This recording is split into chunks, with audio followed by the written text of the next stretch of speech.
In the past couple of decades that I've been in the field of dawah, I have realized that there are about 20 most common questions which the non-Muslims have regarding Islam. When the non-Muslim poses 3 or 4 questions about Islam, invariably these 3 or 4 questions fall amongst the 20 most common questions. If all the Muslims know the reply to these 20 common questions posed by the non-Muslims with reason, logic and science, with the quotation from Quran and Sahih Hadith, and the quotation of the scripture of the non-Muslim, even if he cannot make the non-Muslim accept Islam, at least he can neutralize the animosity that is there in the minds of the non-Muslims. At least he can neutralize the negative feeling that the person has regarding Islam. That's the reason it's very important that we Muslims are aware about these 20 common questions. How do these 20 common questions arise in the minds of the non-Muslims? Every day, the non-Muslims, they are being bombarded by the international media regarding misinformation about Islam. There is virulent propaganda regarding Islam in the international media. Whether you read the international newspapers, the international magazines, the radio broadcast stations, the television satellite channels, the internet, we find there is virulent propaganda regarding Islam. And depending how the media portrays Islam, these 20 common questions, they keep on changing.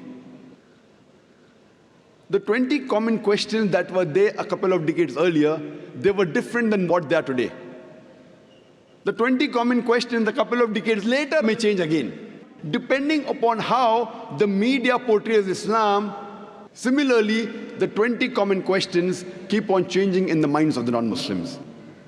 And believe me, by Allah's grace, I have traveled to most of the major countries in the world.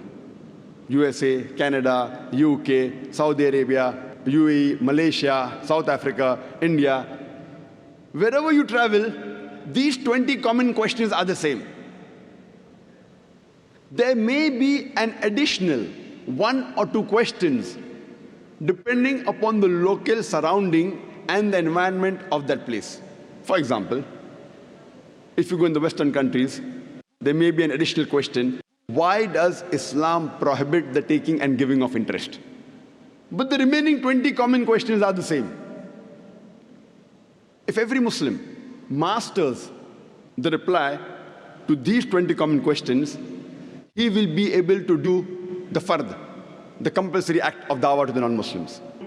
When you appear for an examination, if you at least want to pass with a good grade, not excellent, at least good grade, what you do, you read the guide. You know, in India, we have the Navneet 21 most likely questions. If you want to appear and pass favorably well, then you study the most common questions. In India, we have Navneet 21 most likely questions to appear in the examination.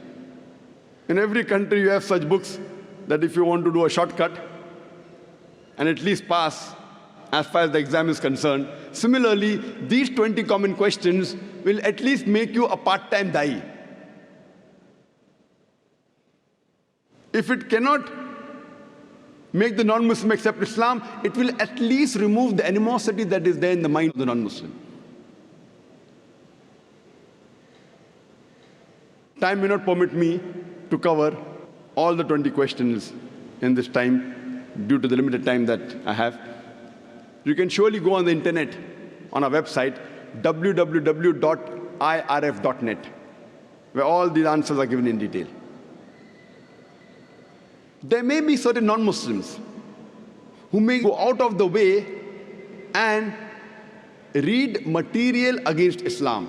For example, they may go to the anti-Islamic sites. They may read books which are written against Islam. As far as these non-Muslims are concerned, who go out of the way to find additional material against Islam, for that we have another 20 common questions asked by non-Muslims who have gone to anti-Islamic sites and have read material against Islam. That we won't discuss today. That is, if you want to get, maybe first class or distinction, you have to do that. The reply to these 20 common questions asked by non-Muslims who go to anti-Islamic sites is also given on our website, www.irf.net.